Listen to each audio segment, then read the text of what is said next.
Hi everyone, I'm Michaela Tomlin, and today I will be talking about how COVID-19 took the world by storm. As I'm sure we have all experienced COVID-19 in 2019 and how it took over the world, it kind of seems like one minute we were told that there was a virus going around and it was very dangerous and deadly, to the next minute the whole world being shut down. So, schools, restaurants, airlines, stores, churches, local clinics, and many other facilities were shut down during COVID-19. Restaurants could not take full capacity, only half capacity. This made a lot of people not eat out. Grocery stores were wiped of toilet paper, I'm sure we all remember that, and even food like your common essentials, milk and bread and butter and everything like that. So it made it really hard to live in 2019 when COVID was going around. COVID-19 is a disease caused by a virus named SARS-CoV-2. I'm not sure if I'm pronouncing that right, but that was the actual disease of COVID-19, but we named it COVID-19 because it was way easier to say than that. The CDC states that it can be very contagious and spreads quickly. We realized that in 2019 when we were experiencing it and everybody around us was sick. We really couldn't go nowhere, get no social activity, nothing. We were all kind of just stuck in our houses, around our house, in the yards, and with people that we knew. Nobody was traveling, nobody was going anywhere because of COVID. The source of COVID-19 was known to come from an animal. A lot of people said bats.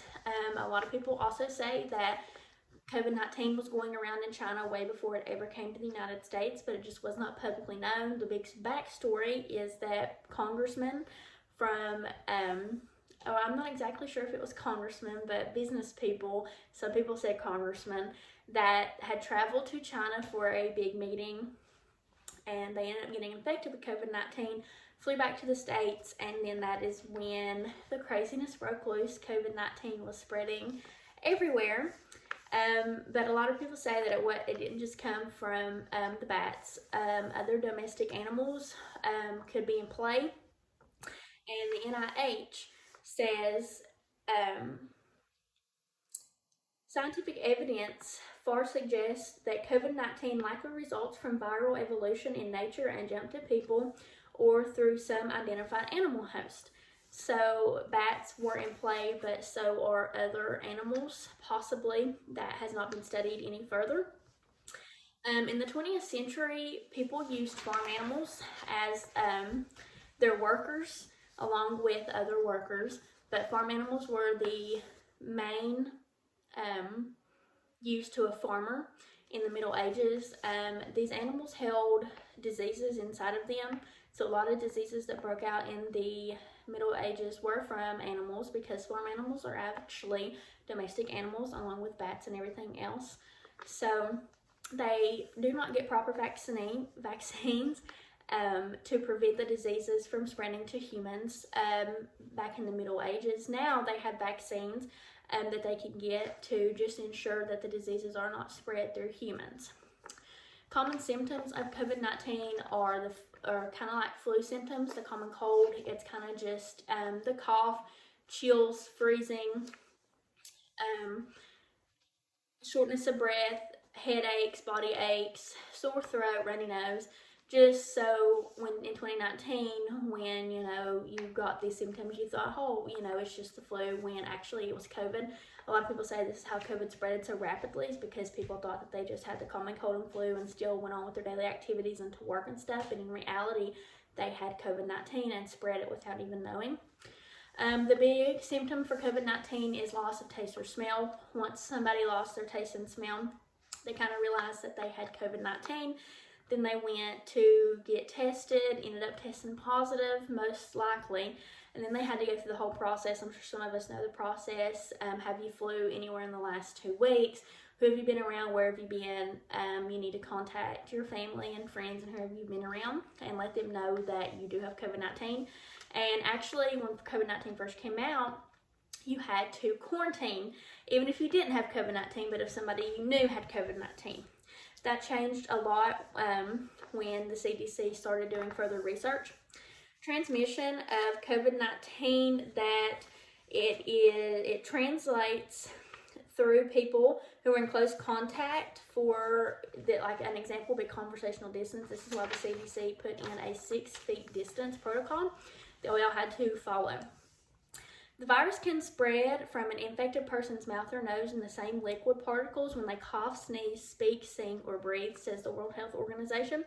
This is another reason why most places were shut down, because, you know, when you see somebody, you talk to them, well, your mouth can spread the disease if you didn't know that you had COVID-19, and then this just infects more people. Unfortunately, in the United States, we do not have treatment, but we do have vaccines that have been made. You had your first vaccine, your second vaccine, and then you had booster shots just to make sure your vaccines were still well and that you were trying to still be prevented from COVID-19. The ASRP says they have a different type of treatment. If you have mild to moderate COVID-19 symptoms, have been non-hospitalized, and do not require oxygen, you may be eligible for an antiviral oral or an IV, which is implanted into your arm. So basically kind of just like the vaccine, but just different type according to the ARP. The ASRP says this treatment does not completely cure COVID-19, as we have not found a treatment that fully is going to knock COVID-19 out, unfortunately, 5 years later, and we're still dealing with COVID-19 in the United States. COVID-19 is occurring, and this is according to the outbreak sites on the COVID-19 website. The green states show that 3,194 patients have come to the ER for COVID-related symptoms in almost every state. The yellow states show that 20 patients have come to the ER for COVID-related symptoms, and the orange shows 3 total patients have come to the ER with COVID-19. Most of the map was green, which is really not good, because that means people still think that they have COVID. Unfortunately, some people did test positive for COVID when they had symptoms, but a lot didn't as well. Now that in 2019 you thought you had the common cold when you had all the symptoms, now you think you have COVID. So a lot has switched from 2019 to 2024. The CDC also says that hospital admissions in the United States for COVID-19 has decreased by more than 60% from the peak in 2021, dropping from over 2.5 million year to around 900,000 in total for the 2023 year. So that is quite a lot. The CDC also goes on to say that although COVID-19 infections continue at a level similar to the past years, the likelihood of a new infection causing hospitalization or death has decreased, which is great because that means COVID-19 is going down in the United States. If I oversaw communication with the public, I would definitely let them know every piece of information as soon as an epidemiologist or scientist or whoever else was working on COVID-19 found that information out. This could include special broadcasts from the news, breaking news, and I would let them know every piece of information and go more into detail about what was going on. The CDC, I felt, held a lot of information from the public. I think another great thing that would help is holding private interviews with the epidemiologist that is working on the disease COVID-19. I feel like this would help people more understand in depth what is going on behind closed doors and maybe make them feel more safe and secure, knowing that somebody actually is working to find a cure. COVID-19 really can't be prevented now, but the CDC says that infecting you or your family you can do just a few short things, which is wear a mask in public, especially in crowded areas when we go on vacation and highly populated areas.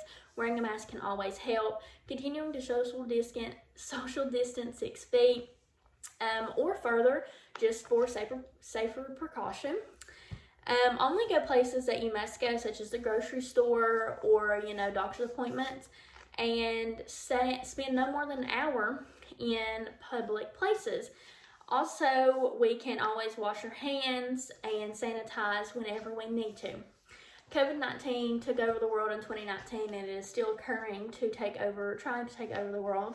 And I think that COVID-19 can be stopped and prevented if the epidemiologists and the CDC and everybody who is working on COVID continues to look into it, run studies, and just let the public know what's going on, because I know a lot of people are still scared.